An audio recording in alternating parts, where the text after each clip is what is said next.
فالله فتحت قلبه ويهديه إلى دين الإسلام. فالحمد لله هو سابه حياة دي لحياة طبيعي، لحياة بتواضع، بحياة إسلامي. فالله نعمة الله عليه وهو في نعمة وكفى به نعمة. سبحان الله. أحسنت، جزاكم الله خيرا. قبل أن نعود بدفة الحديث إلى المهتدي الذي أذهلنا في حلقة الليلة الأخ إدريس توفيق، معنا مكالمة هاتفية، يا ريت المكالمات تكون مختصرة. معنا الأخ المهندس محمود من مدينة السويس. السلام عليكم ورحمة الله. وعليكم السلام. ازيك يا دكتور حسام؟ أهلا بكم ومرحبا. طبعا الحمد لله انا متابع لبرنامج حضرتك، لان انا اتصلت قبل كده بسبب ظروف شغلي ان انا شغال مع اجانب. نعم. فبحب استغل فرصه الاخوه اللي بيبقوا اسلموا من الاجانب، بحيث ان انا استفيد في شغلي ان ازاي اكون صوره مشرفه للاسلام. فاستاذن حضرتك ان اكلم الاخ ادريس. اتفضل، يا ريت باختصار بس، اتفضل. ان شاء الله. السلام عليكم برادر ادريس. وعليكم السلام ورحمه الله. Actually, I would like also to take this chance to take one advice from you, as I am working with foreign people, and because of your work before as Christian, you should have a lot of knowledge about this religion. And actually, my colleagues in the work are Christians and non-believers, so I don't know how I can give them a good picture. Especially, I don't have a lot of information about my religion. I should feel shameful about saying that, but unfortunately, I don't have a lot of knowledge. I'm not reading a lot about my religion, but I'm praying, stuff like that. So how can I give a good picture about my religion, Islam? And not to lose your time. Thanks a lot, and waiting for your reply.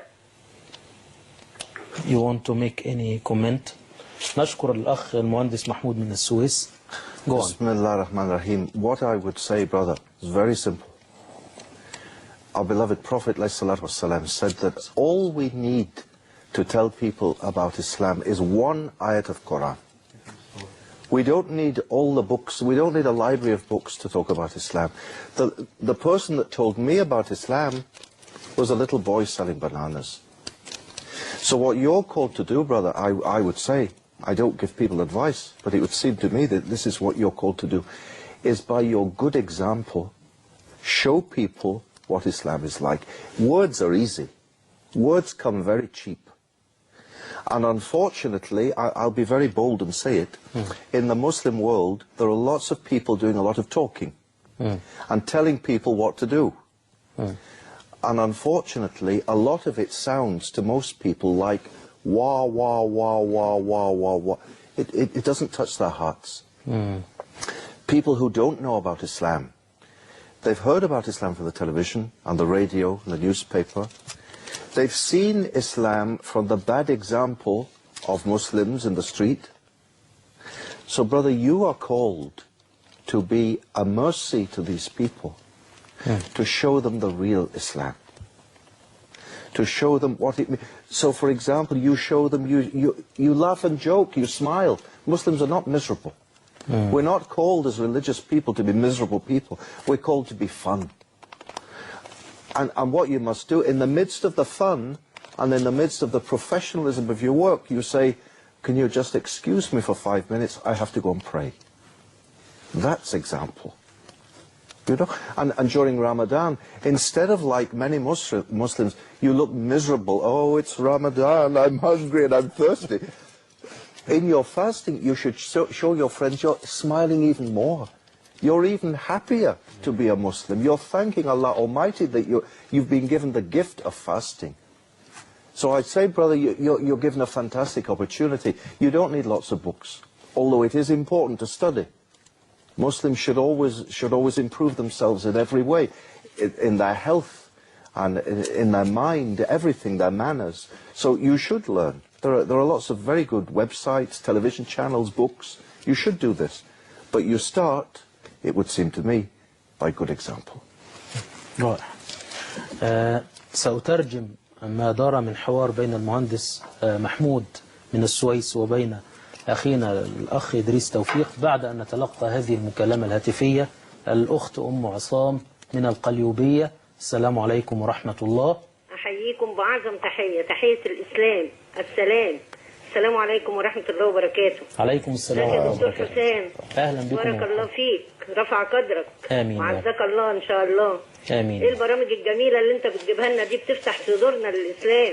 الحمد لله. أولا أنا عايزة أقول إن أنا الأول أحيي حبايبي وإخواتي. أنا عندي 67 سنة. ما شاء الله. أنا أسلمت وأنا عندي 15 سنة. بسم الله ما شاء الله. يعني أسلمت وعملت عيلة كبيرة جدا جدا من أولاد وبنات وأحفاد، وأسلم واحد من إخواتي برضو، وأسلمت واحدة من إخواتي بنت.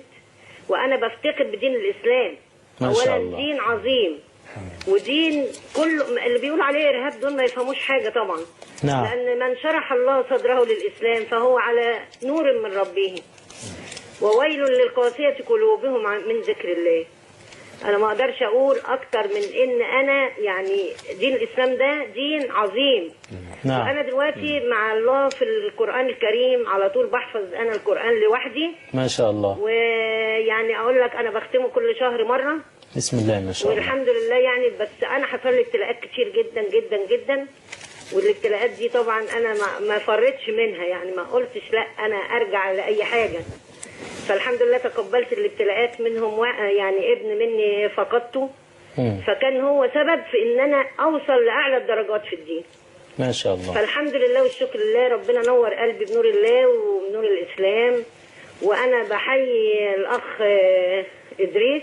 نعم. والاخ علي على يعني منورين الشاشه، مش عايزه اقول اكتر من كده. طبعا. منورين الدنيا كلها. جزاك الله خيرا. اتمنى من الناس كلها ان يعرفوا الاسلام على حق، ويعرفوا ان القران ده هو منهج حياه. نعم.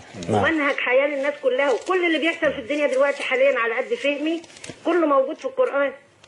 جزاك الله خيرا يا ام عصام. نعم. جزاك الله خيرا وثبتك الله عز وجل. وارجو دعواتكم ليا يا رب بالتثبيت في القران. امين يا رب. امين. ونحن ولا يزغ قلوبنا بعد إذ هدانا ربنا ان شاء الله. امين يا رب. ولك آمين. الشكر والحمد والسلام عليكم ورحمه الله. عليكم السلام ورحمة الله وبركاته. نسأل الله عز وجل أن يزيدها ثباتا. بشارة تأتينا وقد اعتنقت أم عصام الإسلام وهي في 15 من العمر، وهي قد تجاوزت الآن 60 في 67. نسأل الله أن يبارك في هذه الأعمار وأن يزيدها هداية.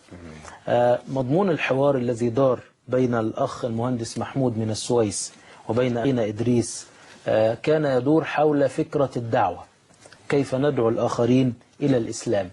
الأخ إدريس في إجابته المقتضبة التي تأنس فيها الدهاء والذكاء وحسن المرمى يقول له ليس مطلوبا من الداعية أن يبلغ كتبا طويلة. والنبي صلى الله عليه وسلم وهو ذكرنا بهذا يقول بلغوا عني ولو آية. لو أن آية نجحت في أن تنفذ في القلوب وأن تغير سلوكا معوجا وأن تعيد الناس إلى الجادة المثلى فبها ونعمت. نحن لا نحتاج إلى محاضرات مطولة ولا إلى مجلدات مطولة لنبلغ آية. ثم يذكر أو يستعين نفس الواقعة بموز الذي لقيه في السوق. يقول إن هذا الغلام بسلوكه، بتبسمه، بعدم جهامته، بحسن استقباله للحياة، بحبه للإسلام، بما أنسه في صوته من الطمأنينة والدماسة، فتح له باب واسعا للهداية. وهو غلام صغير السن حديث السن.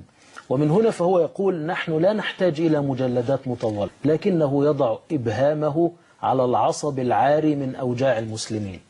الانفصال بين المبدأ النظري والتطبيق، بين المبدأ النظري الذي ندعو إليه وبين السلوك الميداني الذي لا علاقة له بهذا المبدأ النظري.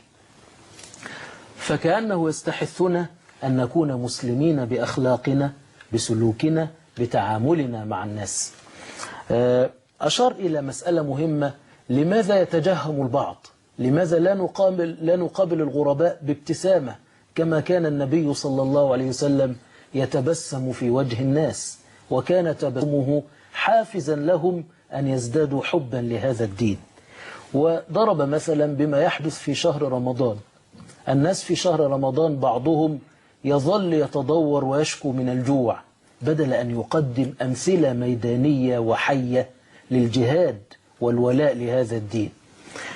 واضح أنه في جعبة إدريس توفيق الكثير ليقوله، سنعود إليه بعد أن نتلقى هذه المكالمة، ونأمل المكالمات أن تكون مقتضبة حتى نستطيع أن من علم الأخ إدريس. معنا الأستاذ عطا عبد العال الصحفي الكبير بجريدة الأهرام.